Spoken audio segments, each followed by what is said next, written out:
Welcome to the Angus Report. I'm your host, Clint Mefford, and we're bringing you the latest cattle news and education. This week, we discuss the importance of incorporating fat into a cow's diet. Regional Manager Rod Geppert gives us an update from his region.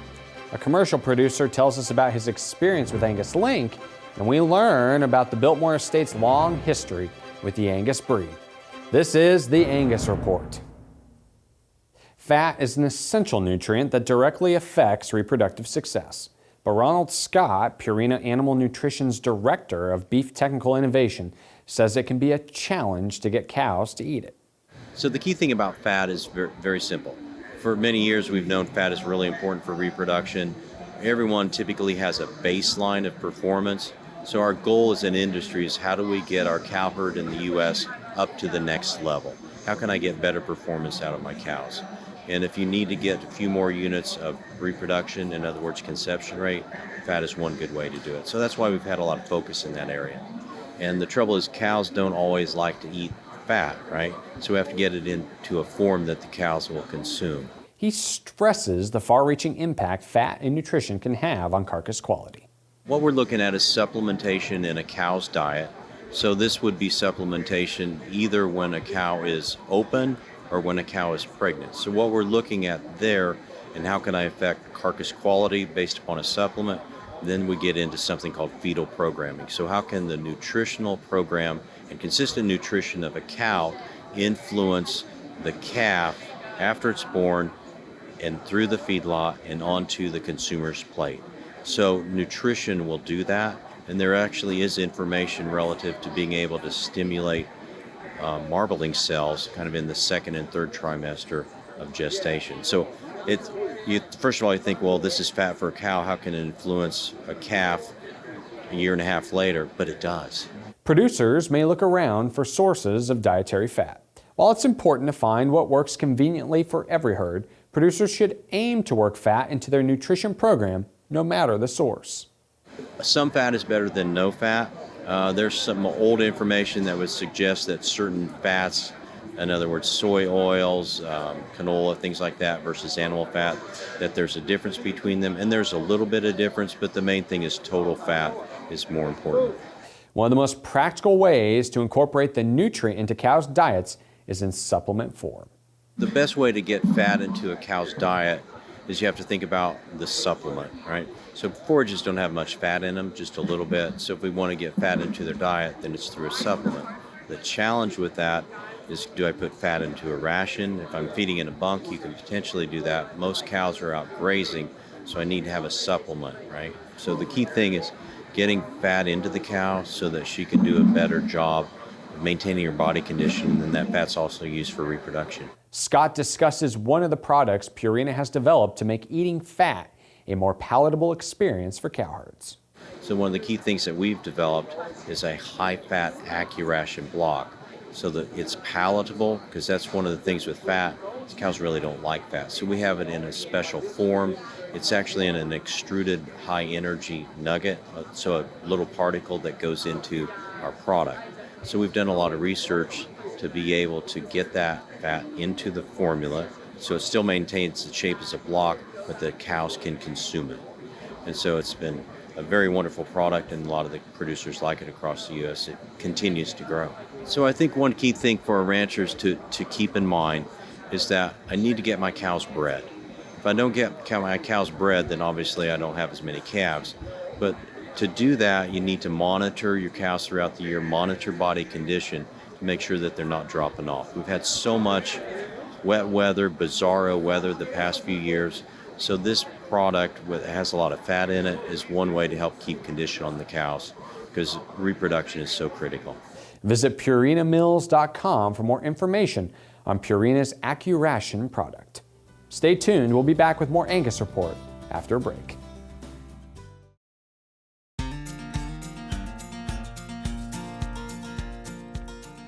Welcome back to the Angus Report. Regional managers are committed to the success of Angus breeders across the country. We caught up with Rod Geppert for an update from his northern region. Hey Rod, thanks for joining us today. Hey, thanks for having me today. So we're winding down on a big sales season. What were the prices like this spring in your area? Well, the prices and demand for Angus bulls in my region this year compared to a year ago were just about the same. In some cases, the sales were a little bit above from last year and some a little bit below. But all in all, we probably sold as many bulls as we have. Some breeders probably experienced some of their better sales that they've had since some of the record sales we've had in 2015. And, so far, once all the sale reports are in from Region 6, we'll probably have an average around 5,600, and we'll sell over 10,000 registered Angus bulls in this region. And that's not counting private treaty sales of bulls, and there's just a handful of sales left. Excellent. How'd the females do this spring as well? Well, the females, I would say, were probably a little softer than they were a year ago. I don't think people were real interested in maybe expanding some of their herds. The winter conditions were a little rough, and so they have picked up here as of late. Closer to grass, these open heifers have caught some interest for some breeding projects for commercial cattlemen. But all in all, we've averaged about 3,500 or more on all of the open heifers and bred females and bred cows so far. What would you say, how many days of the week do you think you're on the road going to sales and whatnot? That's a good question. And I would say in my territory from the middle of January to the most part of April, I'm gone on the road probably 6 out of 7 days. And that includes a lot of Sundays, going to sales, traveling. So you kind of meet yourself coming, but it's a rewarding job. It's a lot of fun. But as we get closer to spring here in the May and June, July months, it does taper off and it picks up in the fall as we go into fall sales season. So, Rod, we've had a lot of new information come out of the association in recent months. How are you dispersing that information to the members in your area? We think it's important to have some of these educational events, and I've got some coming up in the region in North Dakota and in South Dakota. And we'll be visiting with Dan Moser and the membership or whoever wants to attend on some of the new dollar index changes. And I think that's very important for folks to come and listen and ask questions if they have about it. And I encourage anybody to attend any of those that are around that regional managers may be putting on here coming up in the future. What kind of interest have you seen in some of our programs like Maternal Plus? We've seen a great interest in the Maternal Plus in this territory. This is big cow country, and that old saying is that behind every great bull there's a great cow, and really, the Angus breed is all about the cow. And I think the more that we get breeders involved in the Maternal Plus program and submitting that data about their cows, their inventory, why they have left the ranch, whether it may be, they lost a calf, they've died, for whatever reason. Did they have a normal gestation length? Did they abort early? Those are all important things that we pay attention on our maternal side of things. Maternal Plus is a great program, and I encourage any breeders out there listening to the program that get involved in that. And if you have questions about it, we've got a great staff that can surely answer the questions about how to start in that program, and give me a call as well. So it's no secret that the Midwest has had a pretty rough winter. How are people in your area dealing with all the stress and the repercussions of that really hard winter weather? It has been really challenging, not only physically, but mentally and financially. The people in this region, they're used to that kind of a weather. I mean, we have it all the time, but the record snowfall that we've had, the blizzard conditions, the flooding, it's taken a toll on a lot of folks. And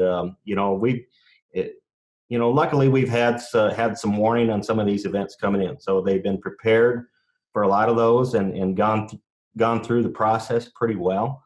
In some cases, they have not gone so well for some folks, and we sure, hope that things will turn out better for them folks. And we're so happy that spring is coming here in this part of the world. Absolutely. Are there any trends you've been noticing in your region? Yeah, there certainly has, especially in this part of the world where we've had rough winter conditions. Cattlemen have been selecting bulls that may not be the bulls that have the extreme calving knees, especially on these mature cows. They like to see some of these calves with a little bigger birth weight so they can thrive in some of these harsher conditions. And so we've really seen that in the last couple of years. They're willing to have a bigger calf at birth just so they can survive these harsher conditions during calving time. The other thing is that they really are paying attention to feet and hoof quality. And I think as we see breeders turning more data on foot scores that we've developed some of these research EPDs on the foot scoring, I think that will in turn help and improve the breed on the foot structure and foot quality. And so those are some of the trends I've really been seeing in our territory. Absolutely. Well, thanks so much for visiting with us today. Safe travels out on the road. Well, thank you very much. We check in now on the latest cattle market news with the Cattle Facts Update. Hello and welcome to the Cattle Facts Update. I'm Patrick Linnell. The recently released April 1 Cattle on Feed report indicated the inventory in feedlots with over 1,000 head capacity was up 2% from last year. This is the biggest April 1 inventory on record and adding to the nearly 8% year-over-year gain last year. This fall and winter, feed yards placed over 4% less cattle from September to January. Good moisture conditions created favorable winter grazing prospects, resulting in less calves heading straight to the feed yard early in the fall. As winter progressed, continued heavy moisture and tough winter storms wreaked havoc on pen conditions and continued the slow placement trend. Feed yard inventories were drawn down to near year-ago levels in February. Now, the placement trend has turned, with March placements up nearly 5% or 93,000 head. Nebraska and the Corn Belt states placed steady to fewer cattle, with other regions seeing year-over-year increases. As a result, all regions except the North reported bigger on-feed populations than last year, especially in Texas and the South, the areas largely spared from damaging winter storms. Cattle on feed inventories are expected to seasonally decline in the coming months, but remain above year-ago levels. Large numbers of cattle coming off winter grazing and graze-out will rapidly fill pen space that is either already in good condition or rapidly improving. Placements are likely to be well above last year in April, with large numbers in May and June as well. The on-feed data also confirms that tough winter weather has impacted performance and resulted in more days on feed for cattle. The percentage of cattle on feed over 150 days was up 2.5 percentage points from last year. This means that fed cattle supplies will be relatively manageable in the near term, as cattle are carried deeper into the summer months, building fed cattle supplies into that period. For the Angus Report and Cattle Facts, I'm Patrick Linnell. To learn more about Cattle Facts, your leading source for beef industry market information, visit cattlefacts.com. Next on the Angus Report, we talk with an Angus Link enrollee about the program. Stay with us.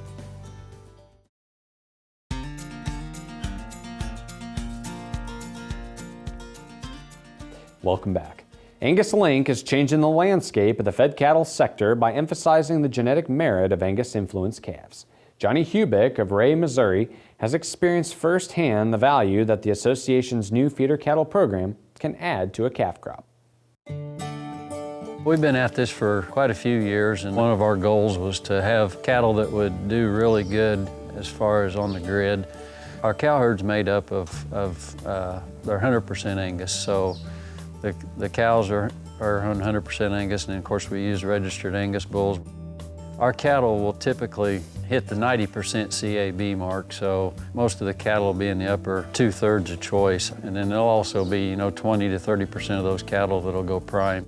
We've been dealing with Gregory feedlot in Tabor, Iowa for about 20 years, so I've been sending them up there. When I found out they wasn't going to be able to buy cattle anymore, I was looking for a new opportunity to market my cattle. I knew the Angus Link was kind of geared towards higher quality type carcass cattle, and I knew it would probably be a good place for me to try to start as far as trying to remarket my cattle to a different lot again.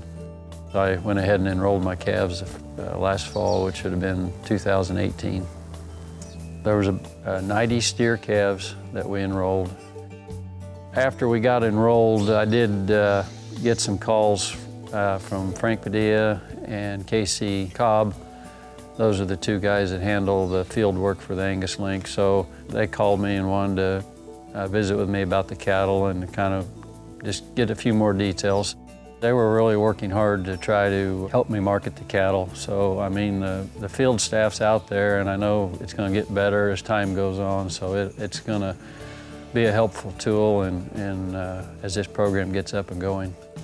After working with Casey and Frank, fielded several calls that come through the website that the cattle were advertised on. I ended up getting hooked up with Valley Oaks Angus, kind of a local guy, which was kind of nice to see the cattle maybe stay in the state of Missouri here. They ultimately ended up buying the calves from me. Their goal is to feed high quality carcass type cattle that they got a little bit of history on and know how they're going to perform for them. I mean, one of the main reasons we do this is for the bottom line, which is what we get paid for the cattle. Nothing against taking them to the auction, but you know, we expect to get a little bit better price for what we've done over the years and all the extra genetics and value we've put in them. I would recommend the program to other producers. It definitely helped us get established with a new feedlot, and I think once the feedlots get familiar with the scoring system, that the 3 scores that they put out on the cattle, I think that's going to be beneficial to them and make them feel more comfortable about using the program. It's an easier way for them to look at those scores versus trying to look at a bunch of EPDs on cattle. So I think it'll be helpful there to make that transition a little smoother for the feedlots trying to buy cattle. Well, I know there was value in working with the American Angus Association, and then this Angus Link program just kind of topped it off. It was definitely instrumental in getting us hooked up with a new feedlot and probably a future relationship there. So it was very valuable to our operation. Visit anguslink.com for more information. Up next, we head to North Carolina to learn about the Biltmore Estate's deep roots in agriculture. We'll be right back.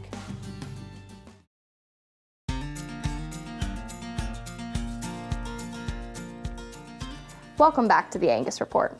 The Biltmore is nestled in North Carolina's Blue Ridge Mountains and built on an astonishing 125,000 acres. A true image of an authentic European country estate, it's known less for its strong agricultural heritage. The Biltmore is one of the first implementers of the Farm to Table initiative and now supports 250 head of registered Angus cattle.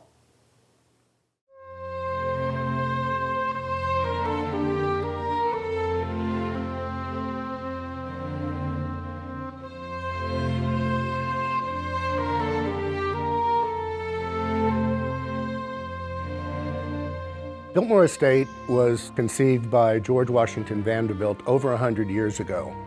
He came to Asheville in the late 1800s with his mother. His mother was recuperating from some sort of influenza, and the mountains of western North Carolina were one of the places that doctors sent people, the pure mountain air, to recover. He fell in love with the area and decided to build a summer home. He sent his land agents down, and they purchased 125,000 acres of land. Being a man of the Gilded Age, George traveled quite a bit to Europe and to the great country estates, and that's what he modeled Biltmore after. One of the most important things he did was develop a very large and diverse agricultural program. He wanted an estate that prided itself in producing all the food consumed by the family, the staff, the guests, and the workers on the estate. They had beef cattle, dairy cattle, a large poultry operation, a purebred Berkshire swine operation, Southdown sheep, certainly horses and mules for work and light riding, all kinds of forage and feed crops for the livestock. In the 1930s, the farm started to specialize. All the enterprises went away except for the Jersey dairy cattle herd, which really grew and exploded to a very, very large operation that was dispersed in October of 1982. And that's when I came into the picture to replace the dairy cattle with a registered Angus operation. We purchased 29 head from 2 operations in Georgia, Irvington Farms, that was owned by Billy King, and Cripple Pine Farms that was owned by Ed Oliver. I've been around Angus cattle most of my life, and I've learned to appreciate the fact that we have a very, very moderate maternal breed that's easy to work with and adaptable to many, many conditions and situations. I grew up in New York, and when I was a student, such world-famous bulls like Penn State Power Play and High Pockets were born, and that was kind of exciting to be around those caliber of animals. So when I came to Biltmore, it was just natural for me to introduce Angus cattle. We started our field-to-table program when it wasn't really cool. That was over 25 years ago. We started producing meat for our own tables. And of course, Angus cattle are known throughout the world for their carcass quality. We could produce a white tablecloth product that our chefs really appreciate. The farm grew from 29 Angus cows to our current herd of 250. Those original 29 head of females are the only females that we have ever purchased. Breeding cattle is a very rewarding occupation. What's fun for me to see is now we have calves being born that were 6 and 7 generations born and bred at Biltmore. And I can look back deep into our pedigrees and remember every animal, and that's very, very unique. I'm very proud of the fact that I have contributed to our mission of preserving the profitable working estate. Our brand is based on the Vanderbilt hospitality, and that's what we do really, really well. And that continues through every operation on the estate. You know, I built the current program from the inception of the Angus herd. It's continuing that tradition that George put into place years and years ago of growing our own food and serving it to our guests. Well, I have a former livestock judging student who's going to work there this fall at the Biltmore State Cow Herd. And that's a wrap for this week's Angus Report. Tune in next week for industry-leading news and education, and be sure to subscribe to our YouTube channel, Angus TV, for more highlights from the association. We'll see you next week.